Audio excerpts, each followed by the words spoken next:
Hello guys, നമ്മളിന്ന് രാവിലെ ജൂട്ടോണിക്കാണ്ട് അറിയാം ഇമ്മയാണെങ്കിൽ ഇവിടുന്ന് ഒരു പേഴ്സ് കൊടുത്തു. ഈ സാധനത്തിന്റെ പേരറിയോ നിങ്ങൾക്ക്?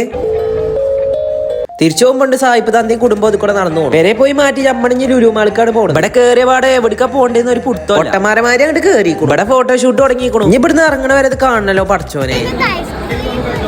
ഇവിടെ ഒരു ചെറുക്കന് ഇത് ഐസ്ക്രീം മാറി കൊടുക്കാത്ത കൊണ്ട് കാര്യം എന്തൊക്കെ ദുൽമകൾ ഇവിടെ നടക്കും. ഹൈപ്പർ മാർക്കറ്റിൽ പോയപ്പോ പെരിഞ്ചാതി തിരക്ക്. അതുകൊണ്ട് പേർക്ക് ഐസ്ക്രീം വാങ്ങി കൊടുക്കാൻ മോളിക്കനെ പോകും. മോള് കയറിയിട്ട് ഒരു 60 രൂപയുടെ ഐസ്ക്രീം അങ്ങോട്ട് ഓർഡർ ചെയ്യും. ഇനിയിപ്പോ ഫണ്ടൂരേക്ക് വെറുതെ ഒന്ന് കാണാൻ പോകുന്ന ബീസ്റ്റിൽ വിജയ് റോക്കറ്റ് കൊണ്ടുപോകണ മാതിരിയാണ് ഈ ചെറുക്കന് ഇവിടെ വിമാനം. എവറസ്റ്റ് കീഴടക്കാതെ ഒരു കുട്ടി സംഘം പുറപ്പെട്ടു. നമുക്ക് പൈപ്പ് കൊടുത്തി ഇങ്ങോട്ട് ഫുഡ് കോർട്ടിക്ക് അങ്ങോട്ട് പോകാണെന്നുണ്ടെങ്കിൽ ഇന്ന് പെരിഞ്ചാതി തിരക്ക്. നമ്മള് നേരെ ചിക്കിങ് കാട്ട് പോയി. വിറ്റകളെ കജ്ജ് പോണത് 2000 ചിക്കനും 10 പീസുള്ള ഫാമിലിയാണ് നമ്മൾ ഓർഡർ ചെയ്ത്. സാധനം മുന്നിൽ വന്നിട്ടുള്ളൂ. അപ്പത്തിന് വലിയ പീസ് നോക്കി എടുത്തു. എന്നിട്ട് ഒരു നൈസ് എക്സ്പ്രഷനും. ഞാൻ വീഡിയോ ഓൺ ആക്കിയപ്പോ മേമത തൊള്ളേക്ക് കോഴിതാ കൊണ്ടുവരണം. ചേഴ്സ് ഒക്കെ പറഞ്ഞിട്ട് നമ്മളെ രണ്ടാളും നിന്നു. ഇപ്പൊ ഇവിടുന്ന് മെല്ലെ അടിയിറങ്ങാണ്. പൂർണികളെ കണപ്പൊടങ്ങിക്കും. ക്രിസ്മസ് അപ്പൂപ്പന്റെ മുന്നിൽ ഫോട്ടോ എടുക്കാൻ നിൽക്കണം.